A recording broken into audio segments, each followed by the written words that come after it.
ওকে দিয়ে কিন্তু আমি একদমই আঁকাবো না, ভালো আঁকতে পারে না। ও বলছে না আমি ভালো।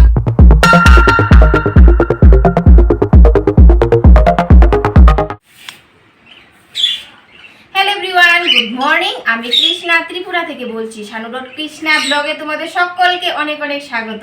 তো এখন কয়টা বাজে জানো? এখন বাজে 8:30। তো সকাল সকাল নিয়ে বসে পড়েছি কচুগুলি এনেছিল কালকে আর জানো কাটা হয়নি। মা বলেছিল কৃষ্ণা এগুলি থাক, আজকে আর কেটো না। তো গুরুজনরা যা বলে ছোটরা সেই পথেই চলে, তো সেই কথাটাই মাথায় রেখে কালকে কাটলাম না, এখন নিয়ে বসে পড়েছি আর কি। আর জানো সকালবেলা খুব চা খাওয়ার ইচ্ছে হয়েছে, আজকে চাটা খেয়ে তারপর শুরু করেছি আর কি ব্লগটা। তো এখন আমি নিয়ে বসে পড়েছি কচু, রান্নাঘরে ভাত বসিয়ে আসলাম, আর আমার সম্রাট বাবু বই নিয়ে বসে পড়েছে। তো চলো বন্ধুরা, আজকের ব্লগটা আমি এখান থেকেই শুরু করছি। এই সকাল 8টা বাজে, বাইরে যা রৌদ্র দিয়েছে। সকালবেলা সম্রাট ব্রাশ টাশ করে পাখিদেরকে মুড়ি দিয়েছে, মুড়ি দিয়ে এখন ওরা যা করছে, জল দিয়েছি, চান করে নিয়েছে। কিন্তু এখন এই সকাল সকালে ওরা চান করে নি, জল দেওয়ার সাথে সাথে আগে খাই না, আগে চান করে তারপর ওরা দিন শুরু করে। আর আমাদের হচ্ছে চা দিয়ে দিন শুরু। তো এদিকে মাছ ভিজানো হয়নি, তো ফ্রিজ জানো, ফ্রিজে বরফ অনেকটা জমে গিয়েছে। ফ্রিজ দরজায় খুলতে পারছি না, মানে ডিপ ফ্রিজের দরজাটা আর কি। তো দেখি কি রান্না বান্না করি। কচু দিয়ে শুরু করবো আর কি। প্রথম কচু খাওয়াটা যত টেস্টি, কিন্তু এ কেটে ধুয়ে রান্না করাটা অনেকটা ঝামেলা কর। যেদিকে চুল কাচ্ছে সেদিকে আরও বেশি চুল কাচ্ছে। আর দেখো সস্তায় মেহেন্দি পরে নিয়েছি, হাতের অবস্থা বরবাদ করে দিয়েছে। এখন ধুয়ে বাইরে ধুয়ে নিচ্ছে আর কি। অনেকটা কচু হয়েছে, এ দেখো দিয়ে রয়েছে, আর এই ভলের এক বল হয়েছে। এখন ধুয়ে রান্না করতে যাব। চুল কাচ্ছে গো।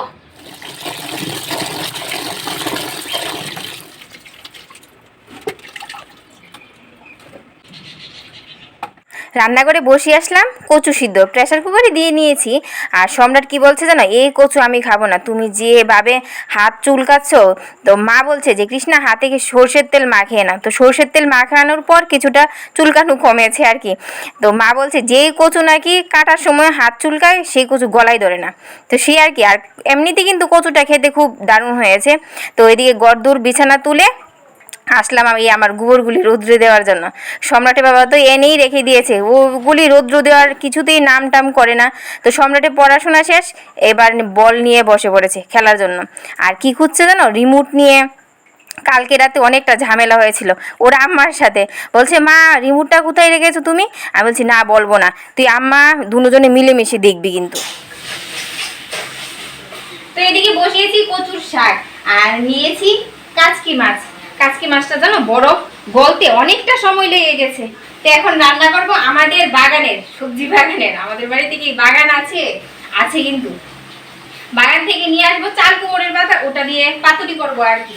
আর কালকে ছোলা ভিজিয়েছিলাম, পাখিদের জন্য নিয়েছিলাম, আর ছোলাও একটু বেশি নিয়েছিলাম আর কি, কচুর শাক রানবো বলে। তো এখন এটা করে তারপর যাবো আর কি সবজি বাগানে। আর সবজি বাগান না গো, এমনিতে একটা চাল কুমড় গাছ উঠেছে আর কি। আর দিয়ে দেবো একটু চিনি, দিয়ে দেবো আর কি। কচু শাকে দেখবে একটু চিনি একটু মিষ্টি দিলে ভালো হয় আর কি খেতে। এমনিতে নিরামিষ সবজি আমাদের বাড়িতে যাই রান্না করি না একটু মিষ্টি দিই, খেতে ভালো লাগে, অভ্যাস হয়ে গেছে। তাও তোমরা বলতে পারো। তো এটা হলে সম্রাটকে ভাত দেবো, দিয়ে যাবো বাগানে, ফুল বাগানে।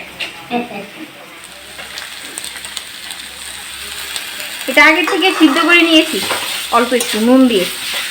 আর নামানোর আগে একটু দিয়ে দেবো ঘি। আজকে সকালের মেনু হচ্ছে ঠান্ডা ভাত, আগের দিনে লঙ্কা পোড়া, শুকনো লঙ্কা পোড়া, ডিমের অমলেট, আছে কচুর শাক, আর করেছে আমের চাটনি। আমের চাটনি করেছে গুড় দিয়ে। এটার মধ্যে গুড় দিতে দিতে দিতে দিতে আমি পাগল হয়ে গেছি, এত টক। বলেছিলে তো করবে।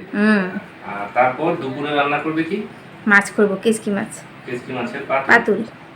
আমরা কেচকি মাছ বলি, তোমরা কি মাছ বলো জানি না। কেউ কেচকি মাছ বলে, কেউ কাচকি মাছ বলে, আমরা কেচকি মাছ বলি।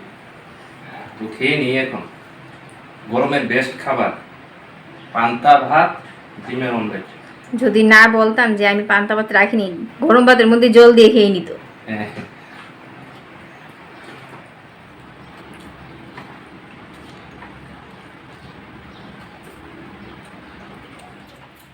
সকালবেলা খেয়েছিলাম পান্তা ভাত, বসে বসে ঝিমুনি হচ্ছে এভাবে। এই ঝিমুনি হলে তো হবে না, রান্না তো বাকি আছে। তো এই দেখো বন্ধুরা, আমাদের গাছের, আর আমাদের বাড়ির কুমড়ো গাছ। চাল কুমড়ো, চাল কুমড়ো হোক আর যেই হোক, কিন্তু আমাদের বাড়িতে জানো লাউয়ের ডুগা খাওয়া হয়, চাল কুমড়োর ডুগা ডাটা খাওয়া হয় না। পাতাগুলি খুব খেতে ভালোবাসি। এক হলে শুটকি মাছের বড়া করি, নয়তো পাতুরি টাতুরি করে শেষ করে দিই। সবগুলি পাতা কিন্তু একদম পরিষ্কার, দেখো কত ফ্রেশ ভালো। পাতা, নতুন আরে গাছ হ্যাঁ, তো। চাল কুমড়ো তো। চাল কুমড়ো, চাল কুমড়ো। আমি প্রথম মনে করেছিলাম মিষ্টি কুমড়োর পাতা। হ্যাঁ, চাল কুমড়ো। চাল কুমড়ো গো, সবগুলি পাতা ভালো। চাল কুমড়ো হলে পুর খাওয়াবো যদি হয়। এ জানো, আমি যখন এই গাছের গড়ে সবজি কাটি, সব এই খোসাগুলি ফেলে দিই, যে সবজির বীজগুলি তার থেকে উঠেছে। আর ওদিকে আরেকটা উঠেছে, সেটা মনে হয় এই মিষ্টি কুমড় মনে হবে আর কি। এই ইলিশ মাছের পাতুরি হোক বা যে কোনো মাছের পাতুরি হোক, মাটন হোক, এইগুলি যদি উনুনে না রান্না করি তার স্বাদ কিন্তু আসে না। তো তার জন্য নিয়ে বসে পড়েছি উনুনের মধ্যে আর কি রান্না করব। আর দেখো, এটার মধ্যে কিন্তু সব মশলা দিয়ে নিয়েছি, আর একটা স্পেশাল মশলা দিয়েছি, সেটা হচ্ছে রসুন। রসুন কুচি করে যদি না দিই এই কেচকি মাছের মধ্যে, স্বাদ কিন্তু আসে না। এটা মার থেকে শিখেছি, মানে শাশুড়ি মার কাছ থেকে আর কি। চাল কুমড়ো পাতাগুলি আর একটু বড় হলে ভালো হতো। বড় কোথায় বাবু, যা আছে তা দিয়ে করতে হবে। খেয়ে বলবে, শুধু দিয়ে বানবে না? না, খেয়ে বলবে যে তোমার বউ কিরকম রান্না করতে পারে। হ্যাঁ, দেখি না। সম্রাট বলছে মা এগুলো সুতো দিয়ে বানবে না, এগুলো আর বানতে লাগবে না, নিতেই হবে। এক্সপার্ট রাঁধুনি তো।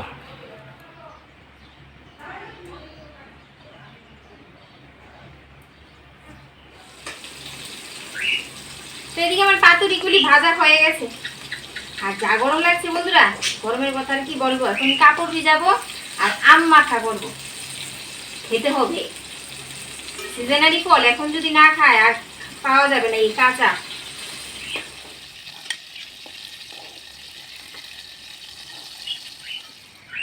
টুথপিক নিয়েছি, টুথপিক দিয়ে ঢুকে খেতে পাচ্ছি না, ও ঢুকেছে। ঘর ঝাড় দিয়েছি, কাপড় ভিজিয়েছি, এখন নিয়ে আসলাম আম মাখা। ঝাটক গো। আমি নিয়েছি আমের বিচিটা, সম্রাট বলছে সম্রাট নাকি খাবে। আগে ও কিন্তু খেত না এই আমের বিচি, আমি নিয়ে বসতাম। নুন আর একটু চিনি আর লঙ্কা গুঁড়ো দিয়েছি। না না, তোমারটা খেয়ে নাও। তো এদিকে বসে পড়েছি কাপড় ধোয়ার জন্য, আর রোদ্রুর জন্য তাকাতে পারছি না। সম্রাটের চান টান হয়ে গেছে, এখন কাপড়গুলি ধুয়ে গরদুরও মুছে নিয়েছি, সোজা চানে চলে যাবো। আমার পুজো দেওয়া বাকি রয়েছে, এখন মনে হয় 2টো কি 2:30টা বেজে গেছে। আবার সম্রাটের মেয়ে আসবে।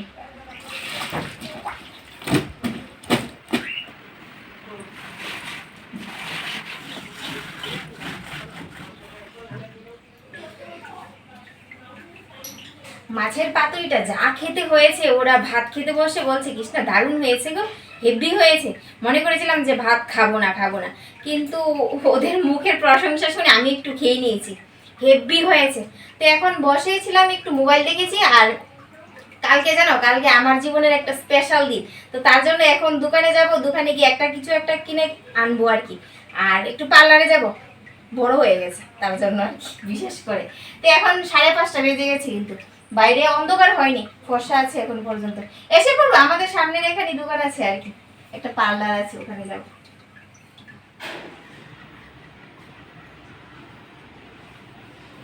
সারাদিনের এই সন্ধ্যার সময়টা, সারাদিনের মধ্যে এই সন্ধ্যার সময়টা কি সুন্দর হাওয়া দিচ্ছে বন্ধুরা, একদম মনকে শীতল করে দিই, খুব ভালো লাগছে।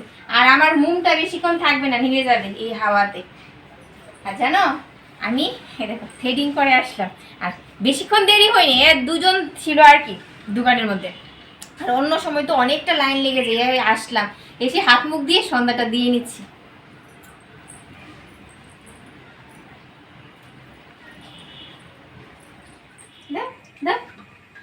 দেখেছো, সেই যে দোকানে গিয়েছিলাম একটা মেহেন্দি এনেছিলাম, সম্রাটের ম্যাম গিয়েছে, তারপর বলছে যে বাবা আমি কিন্তু মেহেন্দি আঁকবো। ও তারপর থেকে এটা হাতে নিয়ে বসে পড়েছে, বলছে আমি এঁকে দেবো, নয়তো তোমাকে আঁকতে দেবো না। ম্যাম গিয়েছে, আধা ঘন্টা হয়ে যাবে, এতক্ষণ হয়তো টিভি নিয়ে বসে পড়তো, কোনো মতে আমাকে দিচ্ছে না, বলছে আমি আঁকবো, নয়তো তোমাকে আঁকতে দেবো না। ওকে দিয়ে কিন্তু আমি একদমই আঁকাবো না, ভালো আঁকতে পারে না। ও বলছে না আমি ভালো আঁকতে পারি, আমি মোবাইল দেখে দেখে তোমাকে এঁকে দেবো। তো ওর দুষ্টামি লেগেই থাকবে। তো যাই হোক বন্ধুরা, আজকের ব্লগটা আমি এখানেই শেষ করছি। দেখা হচ্ছে নতুন একটা ব্লগের সাথে। তোমরা সবাই ভালো দেখো আর সবাই বিন্দাস থেকো। আর সবাইকে অনেক অনেক ভালোবাসা। টাটা টাটা বলে দে। দেবি আমাকে দিবি? দেখ, দিবে না, এখনো দিবে না। তোকে দিয়ে আমি আঁকাবো না।